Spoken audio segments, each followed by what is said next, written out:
Okay, so hello everyone. Now for the second part of our discussion regarding science, technology, and nation building.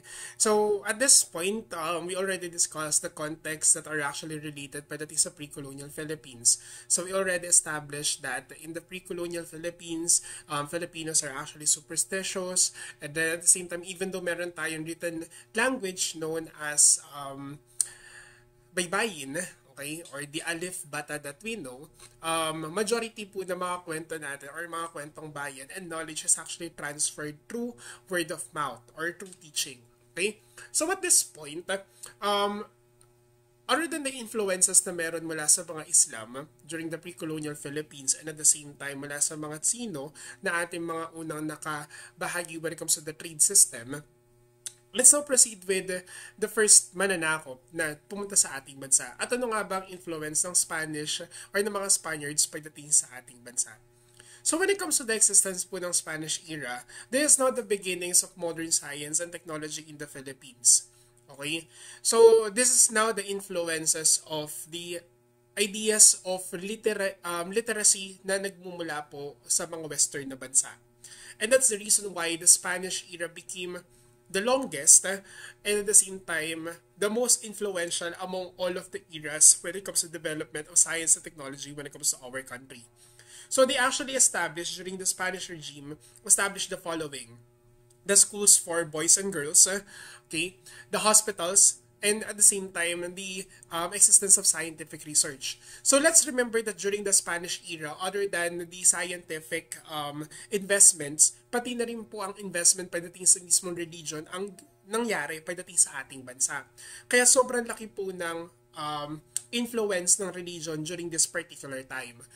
Since they actually introduced religion to our country and they provided the idea of the creation ng tinatawag din po natin na iba't ibang mga eskwelahan pagdating sa ating bansa, where University of Santo Tomas is known as the oldest university in Asia. Okay?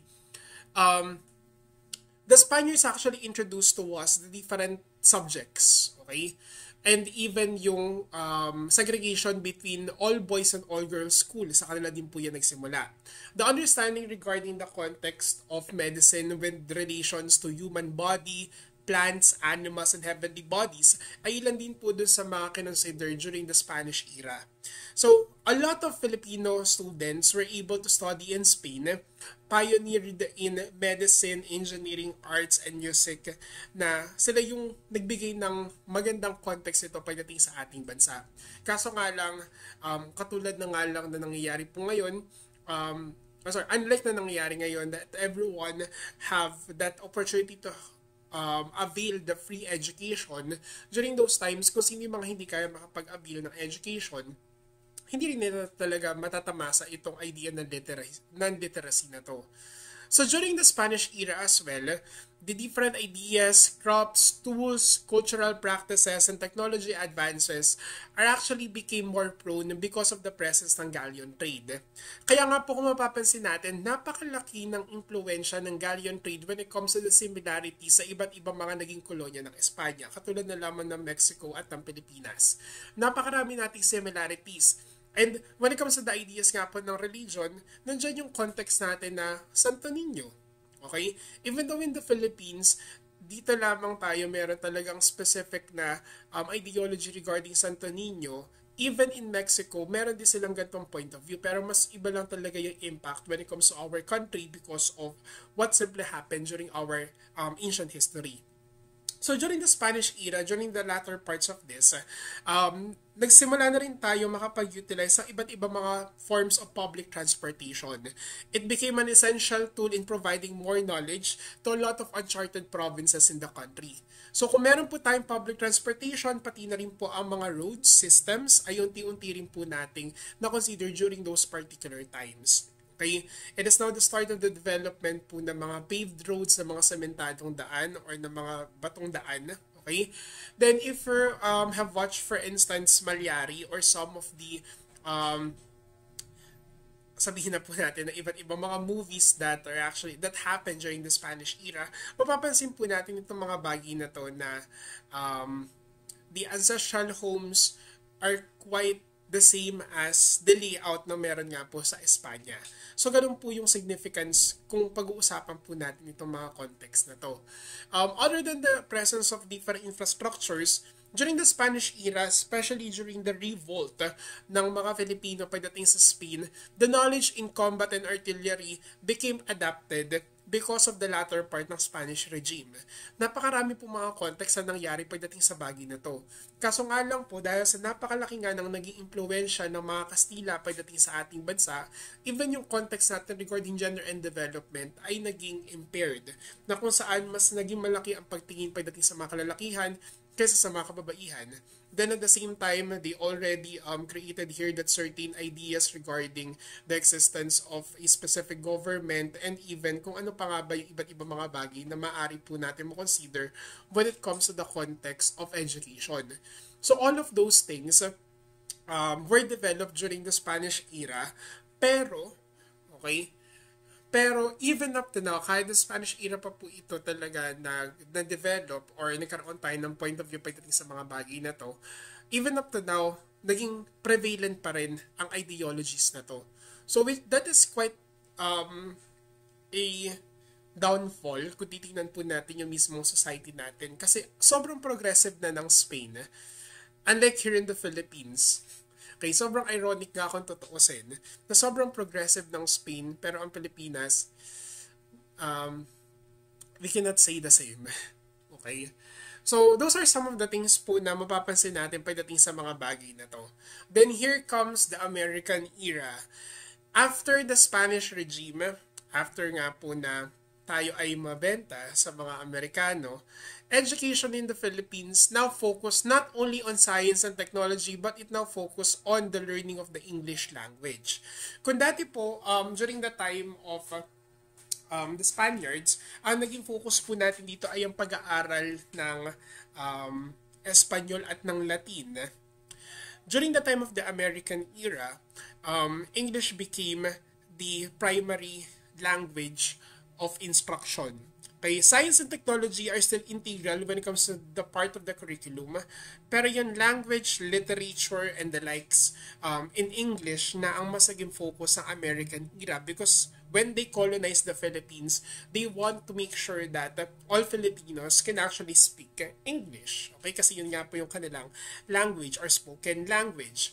Then, during the American era, nagkaroon din po dito ng development ng maraming lugar sa ating bansa. Kung mapapansin po natin by the way, during the pre-colonial times and during the Spaniards time, ang pinaka mga successful na lugar sa ating bansa ay iba't ibang mga cities dito. Matatagpuan po natin malapit sa bodies of water. But during the time of the American era, ang Cordilleras, specifically ang Baguio City, became the center of the American regime. Kasi kung mapapansin nga natin, di ba, it somewhat mimic the cold temperature na meron sa states. And that's the reason why Americans utilize or occupy that specific area. Na ang Baguio ay na-develop na rin. Not because of trade, not because of the Spaniards, but because of the Americans. Okay?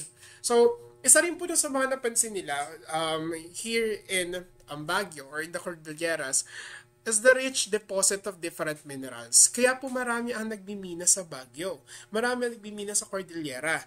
Ito po ay na-exploit ng mga Americans during their stay when it comes to our country. Okay, so that's the problem during this particular era na unti-unti na lalo na-exploit ang mismong environment natin. Then during the American era as well, it strengthened the transportation sector and the introduction po ng communication through channels and telephones. Napakarami mga bagay ang na-provide ng American era pagdating po sa ating bansa in the short span that they stayed in the country. But the problem here is right after the American era or during the latter parts of the American era, nagkaroon naman dito ng iba't ibang mga concerns regarding the different forms of diseases. And para ma-combat itong mga sakit na to, education about nature studies and sanitation became more prevalent. Nagkaroon dito ng continuous research regarding infectious diseases katulad na lamang ng malaria, tuberculosis, and even in cholera. Kasi ito yung mga sakit na nakamamatay sa mga Pilipino, nakapatay sa marami mga Pilipino. And at the same time, pati na rin na ang mga Amerikano na pumupunta dito sa ating bansa, sila rin ay namamatay. Okay? And since nagkaroon po ng base ang Pilipinas pagdating sa ating bansa, ito rin po naging dahilan kung bakit nga ba during the Spanish or during the Japanese war, specifically during the World War II, napakalaki ng pinsala na nangyari pagdating sa ating bansa. Nandiyan nga po yung tinatawag natin na Reef of Manila. So I will be attaching that specific video pagdating po dito sa discussion natin para malaman po ninyo kung ano nga ba yung tinutukoy ko pagdating sa bagay na to.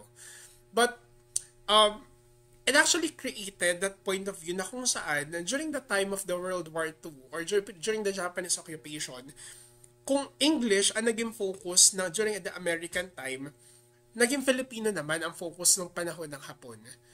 For us Filipinos not to understand English. Okay? Parang ginawa lang din naman ng Hapon or ng Japanese when it comes to their particular country. Many of them maximize the utilization of their language para magkaroon dito ng barrier between communication of Americans and or English-speaking nations to Filipinos. Ganun din po yung kanilang ginawa pagdating sa bagay na to. So mapapansin po natin that during the time of World War II, napakarami nating Filipino literature na nakasulat at nakalimbag sa Tagalog.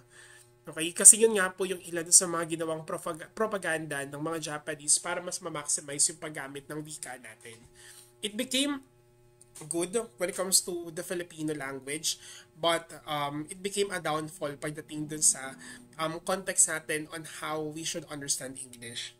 Then also during the time after the World War II, bukod nga po sa lahat ng destructions na nangyari, utilization po ng iba't ibang mga bagay here in the Philippines, nagkaroon din po tayo dito ng existence ng newly formed government that focuses on the improvement of science and technology at paggawa po yung tinatawag natin na ODA or Overseas Development Allocations, which is an organization of different countries vowed to the less developed countries for scientific productivity and technological capability.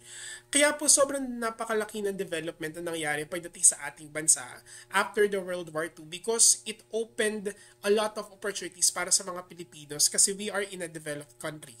Okay? And since tayo nga pa ay nasa isang developed countries, ang ilang mga bansa vow to help us, to help Filipinos para mas lalo makabangon at mas lalo sila ditong magkaroon ng tinatawag natin na development talaga ng kanilang scientific and technological identity.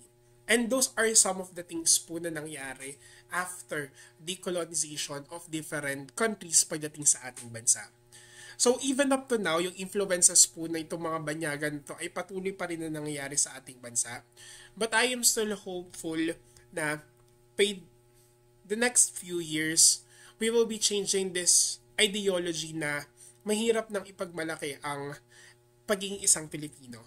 And that is the reason why in the next part of our discussion, magfo-focus po tayo dun sa iba't ibang mga individuals, iba't ibang mga scientists and their contribution when it comes to the field of science and technology. And let's see kung sino pa nga ba yung mga contemporary Filipino scientists na ating kayang maipagmalaki, which will be a part of our midterm output for this semester.